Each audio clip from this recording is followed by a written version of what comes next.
요한복음 1장 43절부터 51절까지 말씀을 통해 너는 나를 따르라 라는 제목의 말씀을 전합니다. 은혜의 시간 되기 바랍니다.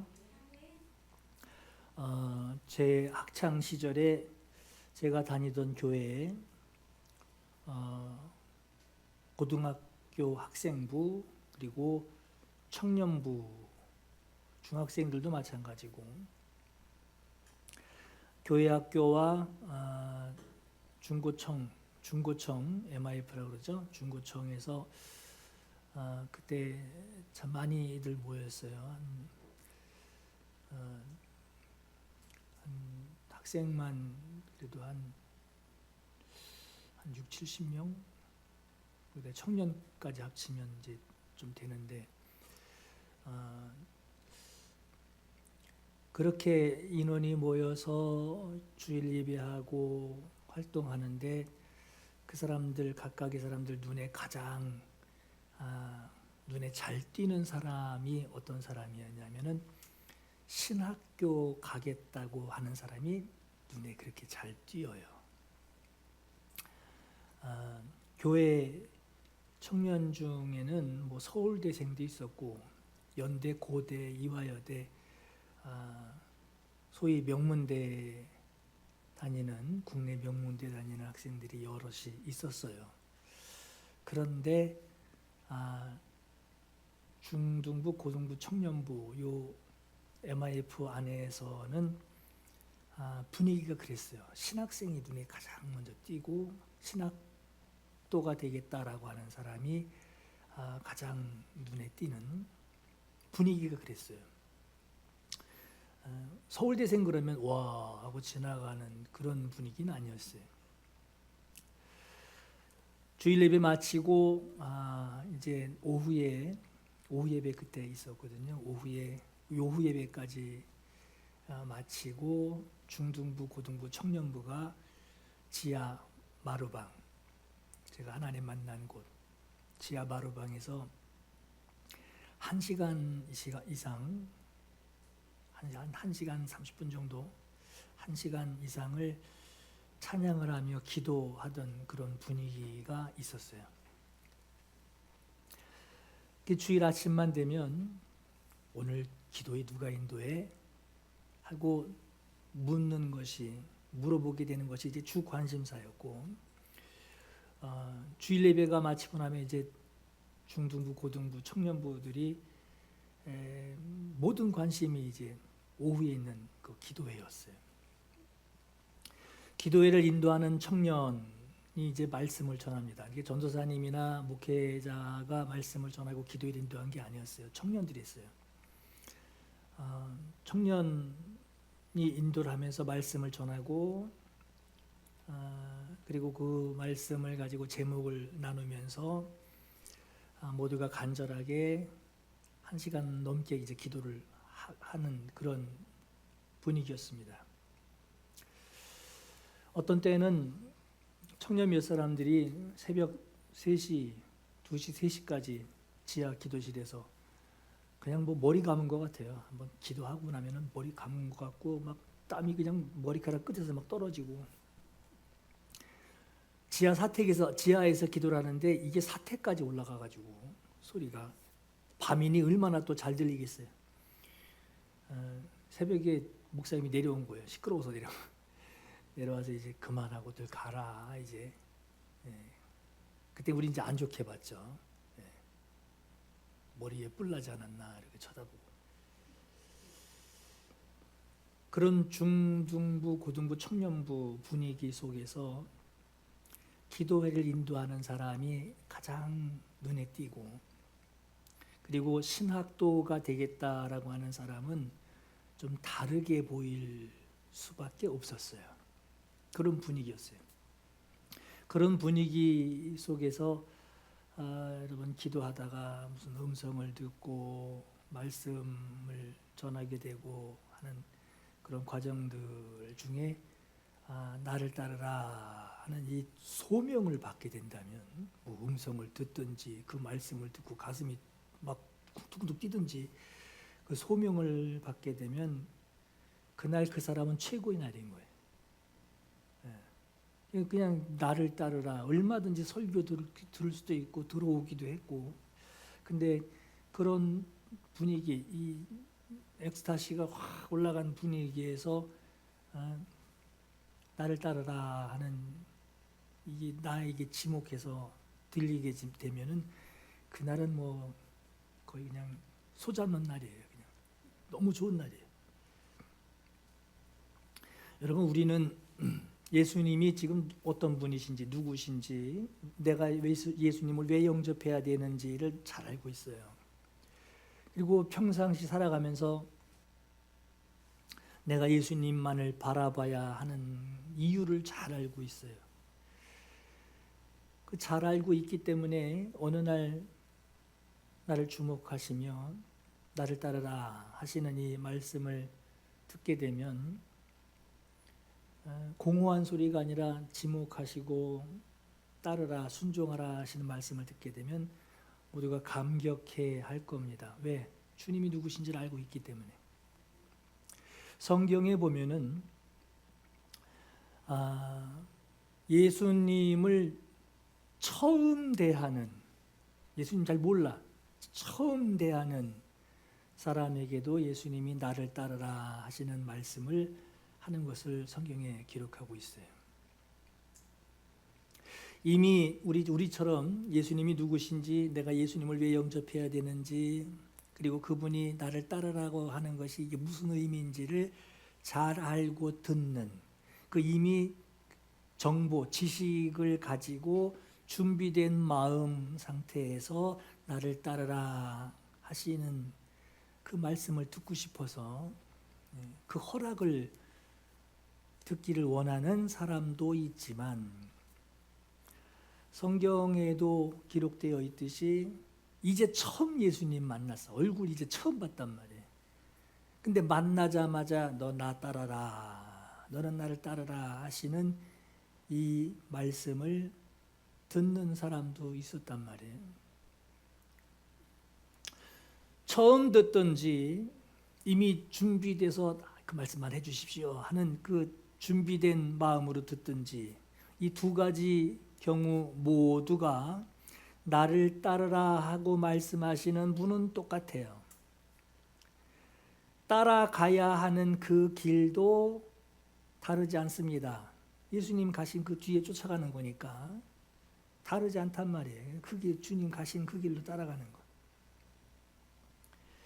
모두가 똑같은 길, 똑같은 분에게 말씀을 듣고 똑같은 길을 가고 있는데, 사람들은 그래도 목사니까 또 주님 따라가는 길이 쉽게 여겨질 것 같고, 나 이제 새신자야. 새신자니까 주님 나를 따르라 하는 그 따라가는 그 길이 어렵게 느껴지리라고 생각을 하는데, 그렇지 않습니다. 목사도 주님 따라가는 길이 어려울 때 있어요. 새신자이기 때문에 그 길이 어려운 게 아니라 그 길이 재미날 때 있단 말이에요. 뭐죠? 어떤 마음을 가지느냐, 그 말씀을 듣고 따라가는 데에 어떤 자세를 가지고 따라가느냐에 따라서 따라가는 그 마음이 어려울 수도 있고 따라가는 그 마음이 즐거울 수도 있어요. 더구나 저와 여러분들은 하나님이 나에게 어떤 은혜를 주셨는지, 내가 받은 은혜가 뭔지를 우리가 잘 알고 있고, 그리고 내게 은혜 주신 그분이 아무개야 나를 따르라 하시는 그 말씀하시는 것이 뭘 의미하는지, 왜 따라오려는 건지, 그 따라가면 어디로 가는 건지를 우리가 잘 알고 있어요. 상속받는 길이란 말이에요. 하늘의 것을 상속받는 그 길, 그 길인 것을 알고 있어요. 오늘 저와 여러분은 그걸 알고 주님을 따르기를 원하고 있어요. 우리 지난 시간에 죄인인 사람을 만나 주시려고 하나님이 세상에 오셨는데 그 오신 분이 누구냐? 독생하신 하나님이시라고 했어요. 하나님께서 우리에게 오시는 방법, 죄인에게 오시는 방법이 독생하신 하나님이시고, 우리가 하나님께, 거룩하신 하나님께 나아갈 수 있는 방법이 독생하신 하나님이시라고 했어요. 이르시되 내가 곧 길이요 진리요 생명이니, 내가 아버지께로 가는 길이요 진리요 생명이니 나로 말미암지 않고는 아버지께로 갈 수 없다 말씀합니다. 독생하신 하나님이 세상에 오실 때 그리스도라고 하는 이 그리스도, 십자가 어린 양의 신분이 되고 죄인을 위해서 대신 죽는 그 대속해야 하는 대속의 희생물이 이제 그리스도죠. 그 그리스도의 그 직을 성취하시기 위해, 감당하시기 위해 하나님의 아들, 독생하신 하나님, 예수를 말 안 썼습니다. 독생하신 하나님이 그리스도의 그 일을, 그리스도 그 그리스도라고 하는 그 일을 하시려고 독생하신 하나님이 오셨고, 그 그리스도의 직을 독생하신 하나님이 성취하셨어요. 히브리서 1장 3절에 이는 하나님의 영광의 광채시요, 예수란 말 안 썼습니다. 이는 하나님의 영광의 광채시요 그 본체 형상이시라. 그의 능력의 말씀으로 만물을 붙드시며 죄를 정결하게 하는 일을 하시고, 높은 곳에 계신 지극히 크신 이의 우편에 앉으셨느니라. 누가? 독생하신 하나님이, 아들이, 독생자가 그렇게 하셨단 말이에요. 하나님이 죄를 짓는 우리를 거룩함 앞에 세워주시기 위해, 거룩하신 하나님 앞에 세워주시기 위해, 죄 때문에 서지 못했는데 세워주시기 위해 우리의 허물을 없애주시려고, 그 허물을 없애주시는 그 일을 하시려고 하나님의 아들이 그리스도의 십자가에 달려 죽으시는 그리스도의 직을 아들을 보내서 수행하게 하셨는데, 성취하게 하셨는데, 그 독생하신 하나님의 아들이 그 일을 위하여 오셨단 말이에요. 이 일은 마귀에게도, 영적인 영물이잖아요. 마귀에게도 숨기셨어요.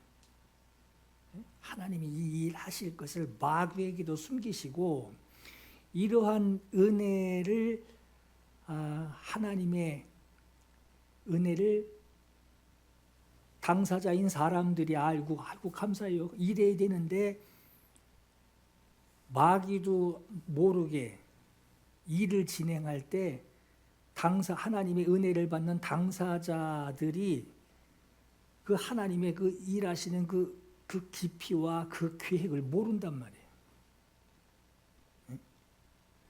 은혜를 잔뜩 주고 뭘 주려고 그러는데 몰라, 뒤에 뭘 두고 있는지. 그리고 마귀가 어디 가세요? 숨겨놓고선 간단 말이에요. 그래서 사람 앞에 주려고 이러고 있는데 모르고 푸대접하고 믿지도 않고 받아들일 생각도 없고 나중에 십자가에 달려 죽여버립니다. 이 사람의 지혜가 하나님의 일을 미리 알았다면 나는 예수 못 죽여, 나는 예수 못 팔아, 내가 왜 예수님을 왜 부인해, 막 이러고 덤볐을 거예요. 근데 모른단 말이에요. 그냥 죽여야 된다 그러고 막 팔라 그러고 막 죽어도 주님 부인하지 않겠습니다 그러더니 몽둥이 들고 창 들고 오는 군인들 보고 막 다 도망가 버리고 말이에요. 이게 사람의 지혜로는 하나님의 이 큰 뜻을 알 수도 없고 이해할 수도 없는 이 하나님의 큰 계획을 하나님이 이루어 놓으시고 그 결과물을 은혜 받을 당사자들에게 이 비밀을 이제 알게 하시려고 하나님의 아들을 영접하게 하신 거예요. 아들을 영접하게 한 거예요. 그 예수 그리스도를 영접하는 것으로 우리가 예수님 영접하기 전에, 예수 믿기 전에는 전혀 관심도 없고 알 기대도 안 하고 뭐 볼 것도 없단 말이에요. 뭐 하나님이 뭘 했는지 그 몰라요 그냥. 근데 예수님 영접하고 나니까 하나님이 이전에 무슨 일을 하셨는지를 다 알게 되잖아요. 근데 예수님 영접하니까 이 일들을 알게 하신 거, 이 비밀, 깊도다. 얼마나 넓은지, 얼마나 높은지, 얼마나 무게가 있는지를 우리에게 알게 하십니다. 사람들은 예수라고 하는 호칭을 아들의 이름으로만 알고들 있어요. 하나님의 아들은 예수고 예수 아버지가 또 따로 있고 뭐 이렇게 생각한단 말이에요. 그런데 예수라고 하는 이 호칭은 아들의 이름으로만 아니라, 자, 독생자를 보낸 아버지 뜻이 있단 말이에요. 우린 전혀 알지도 못하고 그냥 전혀 관심도 없고 그랬는데 독생자를 세상에 보내신 아버지 뜻이 있어요.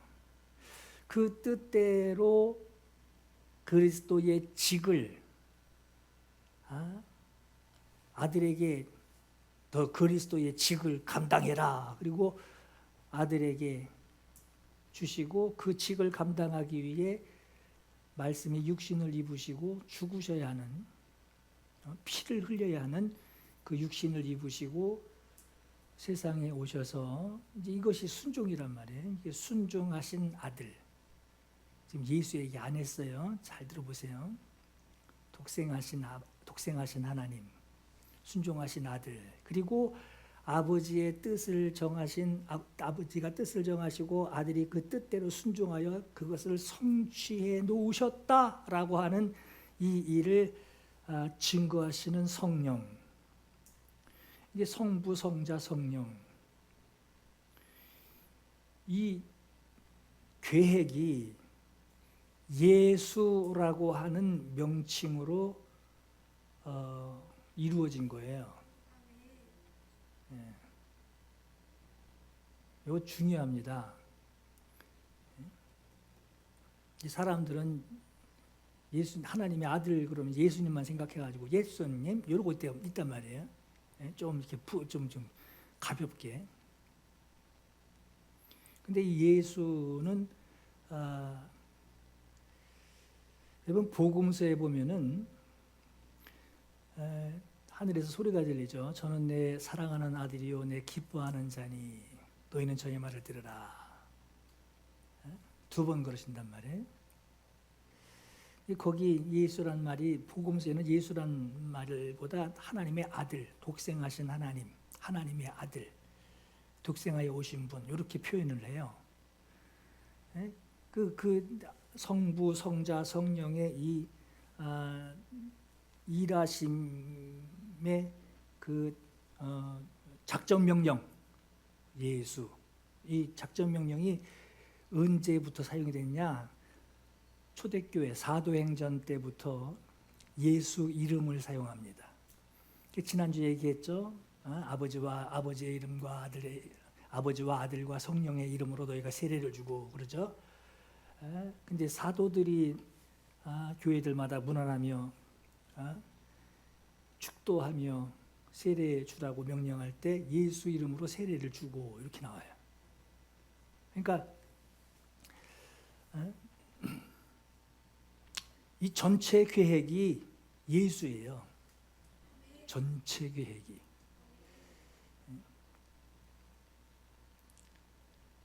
보세요, 여러분. 성경에 어째 하나님은 하나님인데 왜 예수님은 예수라 그러나? 어떤 분이 그래요. 왜 예수님이라고 안 그러냐고, 나보고, 저보고. 왜 예수님이라고 안 그러고 예수라 그러냐고. 이런 의미 때문에 그래요. 예수, 성부가 뜻을 정하여 아들을 보내신 이름, 또 성자가 세상에 오신 이름, 성령이 세상에 오실 때 예수 이름으로 오셨단 말이에요. 그래서 제가 건방진 게 아니라 성경에 왜 예수님이라고 안 그러고 하나님은 또 하나님이라고 그러는데, 하나님도 하나라고 그러지. 하나님이라고 하는데 왜 예수는 예수라고 그러냐. 건방지게 예수님 안 그러고. 근데 이런 이유 때문에 그러는 거예요.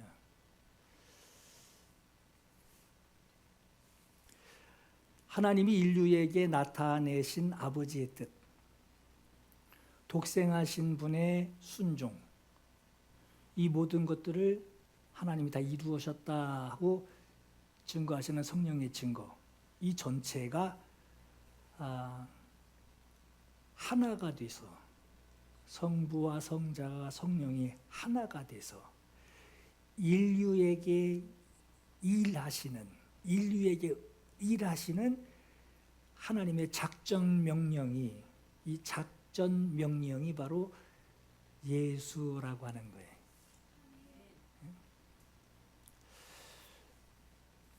마태복음 1장 21절에 아들을 낳으리니 이름을 예수라 하라.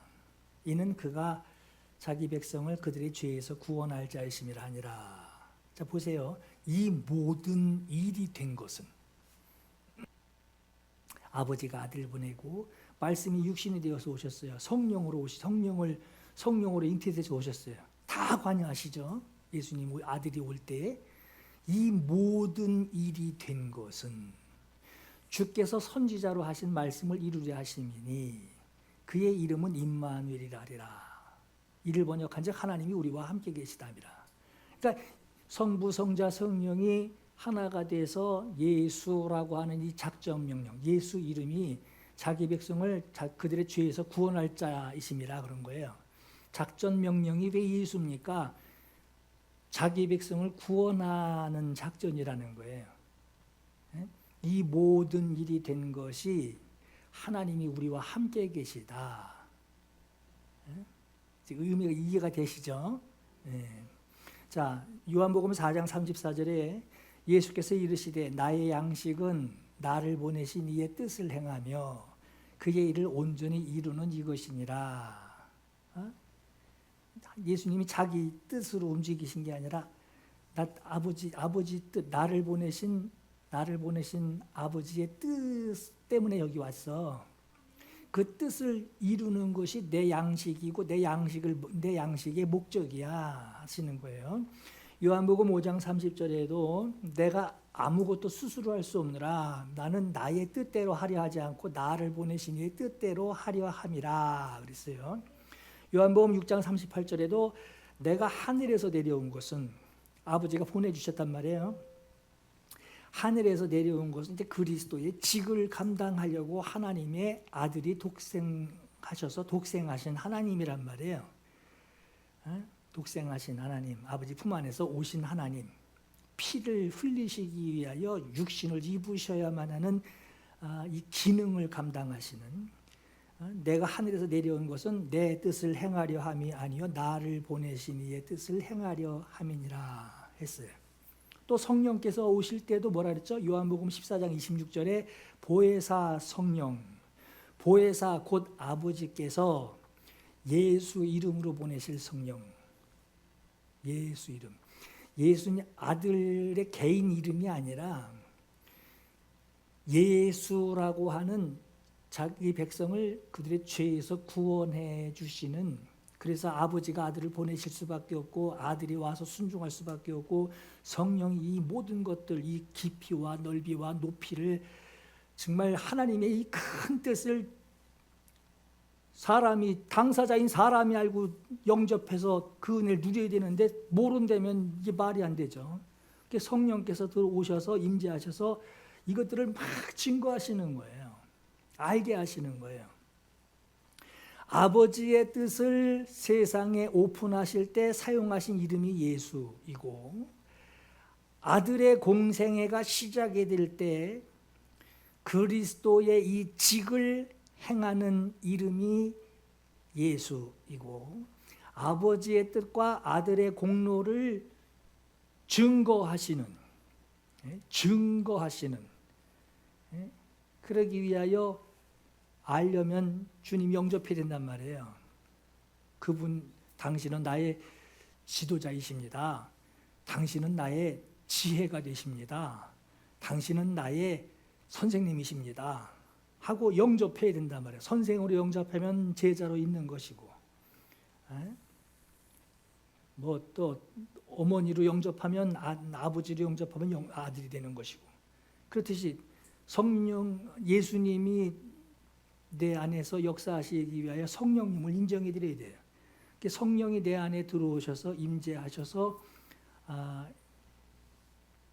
아버지가 아들 보내신 이유, 아들이 그 일을 감당하신 거, 이것들을 성령이 내 안에 들어오셔서 이 모든 과정을 증거하신단 말이에요. 영접하는 것으로 성령이 증거하신단 말이에요. 성령이 오시는 것이 예수 이름으로 오신 거예요.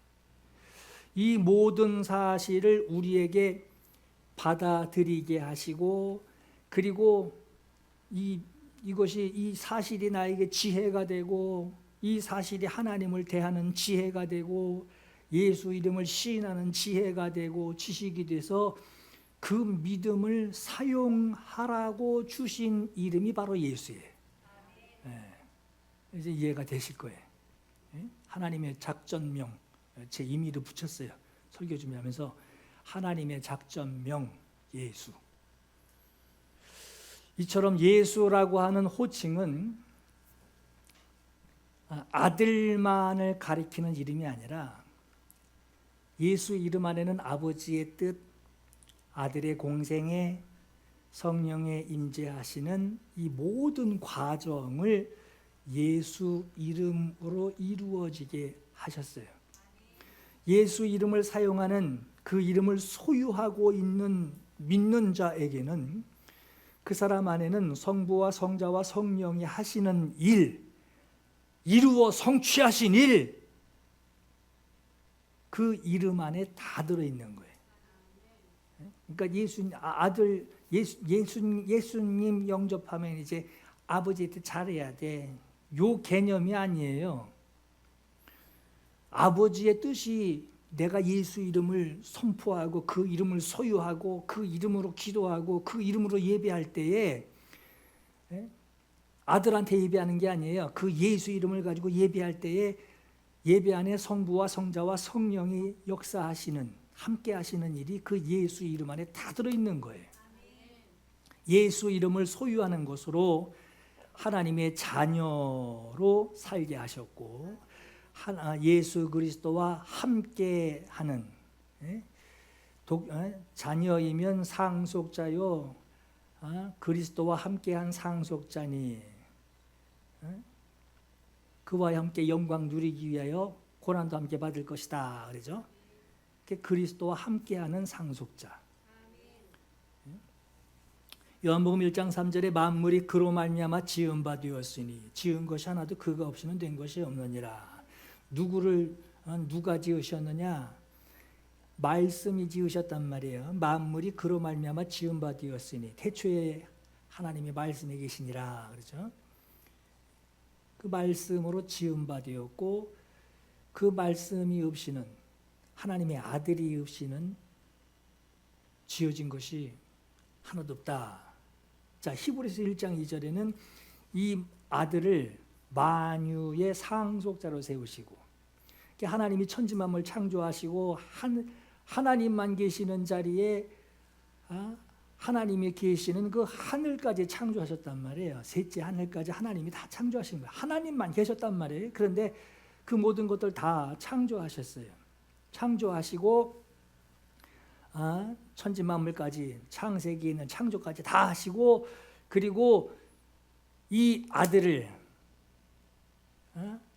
그리스도의 직을 위하여 보내고 그 직을 감당하여 죄를 사하는 일을 하시고 높은 곳에 계신 아버지 우편, 높은 곳에 계신 크신 분의 우편에 앉으셨다라고 하는 이 아들을 천지 만물을 지으신 그 모든 것들의 상속자로 주셨다는 거예요.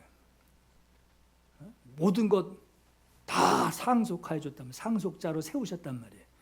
또 그로 말미암아 모든 세계를 지었느니라. 상속 받을 그분을 위하여 모든 세계를 지으셨느니라. 자, 로마서 8장 17절에 자녀이면 또한 상속자, 우리 자녀잖아요. 곧 하나님의 상속자요. 예수 믿으면 뭐 무슨 복을 받나요? 예수 믿으면 빌딩 사나요? 그런 상속 아닙니다. 그거 다 없어질 것들이에요. 이게 하나님의 상속자, 하나님이 주시는 상속자, 이 땅에 있는 그거 말고 하나님이 주시는 이 땅, 하나님이 아들에게 상속권을 주셨어요. 아들한테 아파트를 준 게 아니잖아요. 예수님한테 아파트를 준 게 아니잖아요. 아들에게 주시는 그 상속, 천지 만물을 지으신, 그로 말미암아 지으신, 그를 위하여 지으신, 그에게 주시려고 상속을 주시려고 지으신 그 천지 만물, 셋째 하늘까지 그 하나님의 상속자요. 그리스도와 함께한 상속자. 그러니까 우리가 그리스도와 함께 상속자가 됐다라고 하는 거예요. 그 상속 받을 것이 뭔지를 한번 생각해 보세요. 예수 안 믿으면 안 돼요. 우리가 그와 함께 영광 받기 위하여 고난도 함께 받아야 할 것이니라. 이 땅에서 고난 받는 거 그 상속 생각하면 주님 따라가는 그 길 가겠습니다 하는 거예요. 하나님의 아들이 상속자요. 아들을 영접하여 아들과 함께 그리스도인이 된 그리스도인도 하늘의 상속자가 되게 하셨어요. 그러니까 예수라고 하는 이 작전명, 이 작전명으로 하나님이 사람에게 이루어 주신, 우리에게 일어나게 된 그 예수 이름으로 우리가 구원받아 나를 따르라 할 때 어디 가요? 따라갈 때 그 도착지가 어디냔 말이에요. 그 도착지가 바로 상속이에요. 예수 이름이 무슨 이름이냐? 상속자의 기업이 된 거예요. 오늘 우리는 이 사실을 알고 주님께서 우리에게 나를 따르라, 너는 나를 따르라 하시는 이 말씀을 들으면 이 말씀하시는 분이 하나님이 하시는 말씀인 것을 우리가 다 알게 돼요. 하나님이 성부, 성자, 성령 이 안에 다 계신 예수라고 하는 이 작전 명령을 하나가 돼서 이루어 놓으신 그 성부, 성자, 성령께서 하시는 말씀이에요. 예수님이 이렇게 구름 타고 나타나가지고 나를 따르라 이 말씀이 아니에요. 너는 나를 따르라 하시는 이 말씀은 아버지와 아들과 성령이 너를, 그때 아버지와 아들만 있고 성령이 없으면 우리 예수님 이해 못하죠. 우리가 예수님 어떻게 믿어요? 뭔 책을 읽고 예수님을 영접을 하겠어요? 이 세 삼위 성부, 성자, 성령이 내가 하나님 거룩하신 하나님 앞에 설 수 있는 죄를 속죄하는 일을 하시고 그 속죄를 어떻게 하셨는지를 성령이 가르쳐 주시고 그걸 믿게 하시고 나에게 그 믿음 가지고 예수 이름 사용하게 하시고 예수 이름으로 기도하게 하시고 예수 이름으로 하나님께 예배하게 하시는 그분이 나에게 너는 나를 따르라 하시는 말씀을 하는 거예요. 명령이 아버지한테 하달돼가지고 아버지에게서 아들에게서 성령에서 이렇게 하달돼가지고 저 밑에 저 쫄병이 나한테 말씀 전달해 준 게 아니라 하나님이 말씀하신 거란 말이에요. 그러니까 나는 이제 상속자다. 이제 상속자의 길, 그리스도와 함께 고난도 받을 것이니라 하는 그 부름이에요. 나를 따르라. 예? 공중에 새도 집이 있고 여우도 굴이 있는데 나는 머리 들 곳 없다. 머리 들 곳 없다. 집 한 채 없다 나는. 그래도 나 따라올래? 네, 가겠습니다. 상속자라고 하는 이 존재를 아는 사람은 나를 따르라 하는 이 말씀을 여러분 거역할 수 없어요. 그죠? 잘못 들었어도 따르라고 했잖아요 하고 우길 판에 거역할 수 없어요. 성경에 예수께서 길에서 예수님을 처음 만난, 해변에서 처음 만난 사람에게 예수께서 나를 따르라 하고 하나님의 아들 인자로 오신 그분을 따라갑니다. 우리가 볼 때 지금 우리 믿음으로는 예수님 날 따라와라 하니까 당일에 가야지 그걸 안 가면 되냐? 이제 우린 이러죠. 우리 사실을 아니까 그분이 어떤 분이신데 너한테 영광으로 알아라 아마 우리 이럴 거예요. 당연하게 여기고 그 많은 사람 중에 특별히 당신을 지목해서 당신 오라고 했으니 당신 복 받은 거야. 로또보다 더한 거 당첨된 거야. 이제 그럴 거예요. 우리 믿음으로는. 근데 오늘 본문에서 빌립이 예수님을 처음 만납니다. 근데 예수님이 나를 따르라 하시니까 그 길로 곧장 나다나엘을 찾아와서 와봐. 뭐 두말할 거 없어. 변증할 것도 없어. 뭐 설득도 하지 마. 와봐, 빨리 와봐 하고 나다나엘을 불러요. 예수님의 12 제자도 예수님과 안목이 길게 오래전 한 1년 됐어. 그분 뵌지 나 이제 따라가려고 이렇게 결정된 게 아니에요. 각각에게 나를 따르라 하시는 말씀을 처음 듣는 거란 말이에요. 얼굴도 처음 본 사람한테 나를 따르라. 어떤 이는 어부인데 고기 잡으러 갔다가 계속 허탕치다가 그물 씻고 있는데 나를 따르라 하는 말씀 듣고 배도 버리고 그물도 버리고 갑니다. 어떤 성경에는 부모도 버렸다고 아버지도 버려두고 갔다고 그래요. 여러분 이게 이해가 됩니까? 난생 처음 본 사람이에요. 근데 따라오래. 네, 우선 가는 게 이해가 되냔 말이에요. 우리 믿음에는 주님이 말씀하시면 다 버리고 가야지 이제 이러겠죠. 근데 여긴 처음 봤단 말이에요. 사전에 어떤 예수님에 대한 정보도 없었고 뭐 선 이해가 있고 선 정보가 있어야지 괜찮겠는데 이런 계산이라도 하지. 그것도 확인하고 사실인지 아닌지를 따지고 나서 그때서야 우리 이제 따라가려고 그러죠. 보장되는 거예요 이거. 내가 만약에 망했어 그럼 손해보상이 되는 거야. 이거 다 따지고 가죠 우리는. 어떻게 나를 따르라라고 하는 그 처음 보는 그분 눈빛이 뭐 좀 달랐는지 광선이 나왔는지 하여튼 그 한마디에 모든 걸 버려두고 따르는 게 이게 가능하냔 말이에요. 근데 여러분 오늘 이 물음 이게 가능합니까? 라는 이 물음을 가지고 본문을 다시 한번 보면 눈에 띄는 구절이 있어요. 45절에 빌립이 나다나엘을 찾아 이르되 야 모세가 율법에 기록했고 선지자 그 많은 선지자들이 기록한 그분 내가 만났다. 성경에 있는 그 예언된 그분을 만났다는 거예요. 나사렛 예수다. 모세가 율법에 기록하였고 여러 선지자들이 기록한 장차 메시아, 구약 성경의 메시아라 하고 신약 성경의 헬라어는 이제 그리스도라고 그러죠. 메시아가 오신 것에 대하여 그 구약 성경이 성취됐다 이제 시작됐다. 그분 나 봤다. 이 말 하고 있는 거예요.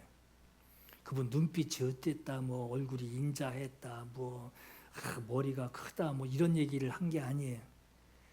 그분 오셨다.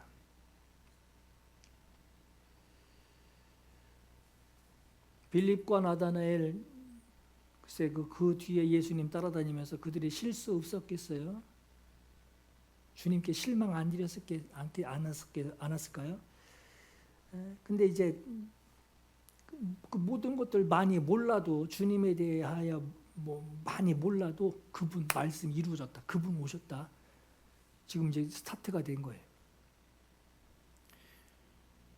구약 성경을 가리키는 거예요. 율법과 선지자들의 글. 빌립이 나다나엘에게 이 말을 할 수 있었던 것은 성경에 무엇을 기록하고 있는지를 빌립이 알고 있었다는 거예요. 그죠? 나다나엘이 율법에 정통한 유대인이었기 때문에 구약 성경을 통해서 그가 기다리고 있는 것이 있어요. 그게 메시아예요. 메시아가 오시리라고 하는 그 하나님의 약속을 알고 있었기 때문에 빌립이 찾아가서 그 말을 한 것이고, 그 말을 들으면서 나다나엘이 반응한 거예요. 야, 나사렛에서 무슨 선한 것이 나거느냐? 성경에 베드로에서 태어나신다 그랬는데, 베들레헴에서 태어난다고 그랬는데, 예수님 베들레헴에서 태어나셔가지고 나사렛으로 오신 거죠. 그 기준이 있었단 말이에요. 빌립이 하나님의 아들이 오신 것을 주목할 수 있었던 것, 그리고 나다나엘을 찾아와서 그에게 전할 수 있었던 것은 그들이 기다리는 구세주 메시아의 기준이 성경이었다는 거예요. 빌립과 나다나엘이 이것을 알고만 있었던 것이 아니라, 나다나엘은 성경에 기록된 이 메시아의 오시리라고 하는 이 약속대로 성경에 이루어지기 위하여 무화과 나무, 이스라엘을 상징하는 나무가 무화과 나무입니다. 이스라엘 회복을 위하여 메시아가 오실 것이다. 다윗 왕, 하나님이 다윗 왕에게 내 왕이 계속 이어질 것이라 그러죠. 근데 그 이후에 북이스라엘과 남유다가 다 망해버렸죠. 남은 거는 이제 메시아가 올 것이다. 다윗의 뒤를 이어 오실 메시아가 오실 것이다. 해서 그 약속만 남았단 말이에요. 이스라엘 사람들은 다윗 왕의 별을 그리고 다닙니다. 다윗 왕의 별, 왜 저 유대인들 포로 여기도 완장에다가 그 별 그려놓고 있잖아요. 그게 다윗의 별이에요. 이스라엘을 회복하실 하나님 메시아를 보내신다고 했다. 다 망하고 이제 그 약속만 남았는데 망해버렸단 말이에요. 그 이후에 나다나엘이 무화과 나무, 이스라엘을 상징하는 그 무화과 나무 아래에서 기도하고 있는 거예요. 메시아가, 이 나라가 언제 회복됩니까? 이 로마의 폭군 가운데 언제 회복됩니까? 기도하고 있었고, 주께서는 그렇게 기도하고 있는, 메시아를 기다리고 있는, 그리고 빌립이 가서 전했던 그 상황을 아시고, 야, 너 저기 무화과 나무 아래에서 메시아 그리스도가 오는 것을 기다리고 있던 것을 내가 보았다. 그 말씀하시는 거예요. 나다나엘이 자기에게 오는 것을 보시고 그를 가리켜 이르시되, 보라, 이는 참 이스라엘 사람이라. 그 속에 간사한 것이 없도다. 나다나엘이 이르되, 어떻게 나를 아시나이까? 내가 지금 뭘 기다리고 있으며 나의 소망이 무엇인지 당신 어떻게 아십니까? 빌립이 너를 부르기 전에 네가 무화과 나무 아래에 있을 때에 보았노라. 자, 이러한 나다나엘의 이 모습을 보고 예수께서 한마디로 하신 말씀이, 그 속에 간사한 것이 없다 그랬어요. 이 얘기가 왜 나왔느냐? 당시에 선생들이 많았어요. 사람들이 야, 누구 선생님 기가 막혀 하면 거기가 우르르 몰려가가지고 군중들 모아가지고 그 설교 듣고 있고, 또 어디 또 유명한 또 사람들 모이는 데 있으면 거기 우르르 가서 거기서 듣고 있고. 세례 요한이 세례 줄 때에도 성경에 뭐라 그러냐면, 마태복음 3장 5절에 이스라엘과 온 유대와 요단강 사방에서 다 그에게 나와 세례를 받더니 그래. 그러니까 나다나엘이 왜 그 속에 간사한 것이 없었느냐? 우르르 몰려가는 그 군중들 속에서 오늘 못 들었다. 우르르 저기도 괜찮대. 이렇게 듣고 막 휩쓸려 다니지 않고 무화과 나무 아래에서 말씀을 기준으로 말씀에 기록된 대로 메시아가 오시기를 기다리며 이스라엘을 상징하는 무화과 나무 아래에서 하나님의 나라를 회복하는 메시아가 오기를 위하여 그가 기도하고 있었던 거예요. 그 모습을 보시고 예수께서 참 이스라엘 사람이다. 그 속에 간사한 것이 없다. 여러분이 우리 간사하지 맙시다 그러면 좀 기분 나쁘죠. 간사라고 그랬다고. 좀 쉬운 말을 찾아봤더니 바르지 못하다. 조금 듣기 좀 괜찮죠? 바르지 못하다. 간사한 것 같은. 그럼 기분 나쁘죠. 바르지 못하십니다. 그럼 좀 교양 있게 들리죠. 간사한 것이 없도다. 여러분, 우리가 하나님이 어떤 분이시고 내가 어느 정도의 은혜를 받았는지를 여러분 아셔야 돼요.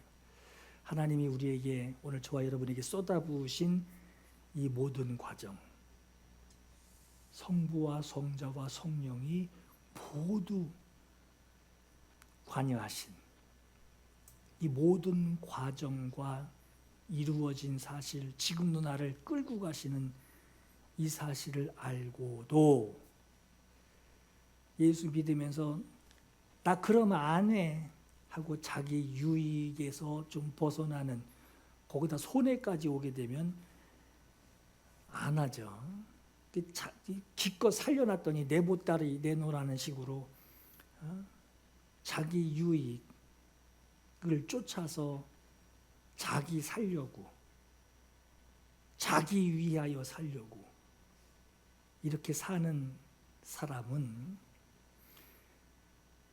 자기 그릇에 아주 가득 담겨있는 그 은혜의 크기를 알고도 자기 위해서 살려고 하는 사람과 같은 거예요. 이 얼마나 간사합니까? 얼마나 바르지 못하세요? 이게 간사예요. 그 속에 간사한 것이 없다. 그가 모든 사람을 대신하여 죽으심은 살아있는 자들로 하여금 다시는 그들 자신을 위하여 이제 다시는 너 자신을 위하여 살지 않고 오직 너를 대신하여 죽었다가 다시 살아나신 이를 위하여 살게 하려 함이라. 이게 바른 거죠.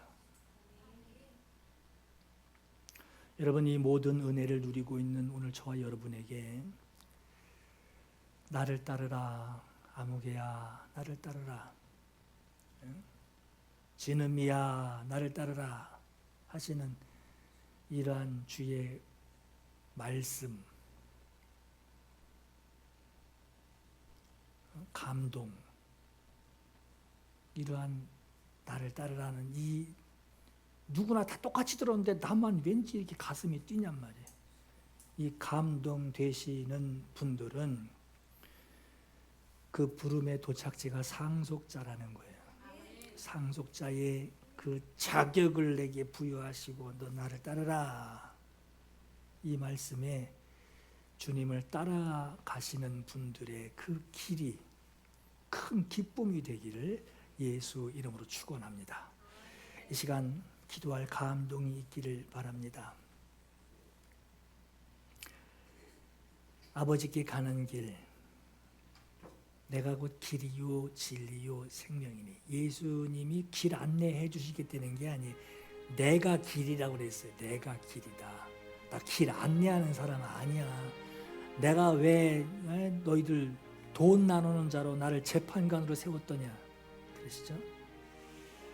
아버지께 가는 길, 내가 곧 길이요 진리요 생명이니 내가 곧 길이다 말씀하셨으니 양의 목자 양이 그 목자의 음성을 듣고 양 따라가듯이 주님 순종하게 하옵소서, 순종하게 하옵소서 기도하시고 내 속에 다른 방법 찾으려고 하는 그 간사함이 없게 해 주옵소서. 머리 돌려가며 자기 아이 기도 없다고 자랑할 것도 없어요. 그건 주님 앞에 돌멩이에요. 내 속에 다른 방법 찾으려는 길가의 돌멩이가 저 사람들이 내게 호산나 하지 않으면 길가에 돌이 호산나 하겠다. 그 정도 돌만도 못한 사람 된다는 거예요. 내 속에 다른 방법 찾으려는 이 간사함, 바르지 못한 거 요거 없게 하옵소서. 나를 따르라 하시는 주의 말씀에 순종하게 하옵소서. 사모하며 기도하겠습니다. 푸른 바다 나서니 몸 어디든지가 어리다. 괴로우나 즐거우나 주만 따라가 어리니 어느 누가 막으리까. 죽음이 늘 막으리까. 어느 누가 막으리까. 죽음이 늘 막으리까. 아골골자 빈들에도 복음 들고 가으리라. 소돔 같은 거리에도 사랑 안고 찾아가서 종의 몸에 지닌 것도 아낌없이 드리리라. 종의 몸에 지닌 것도 아낌없이 드리리다. 존귀 영광 모든 권세 주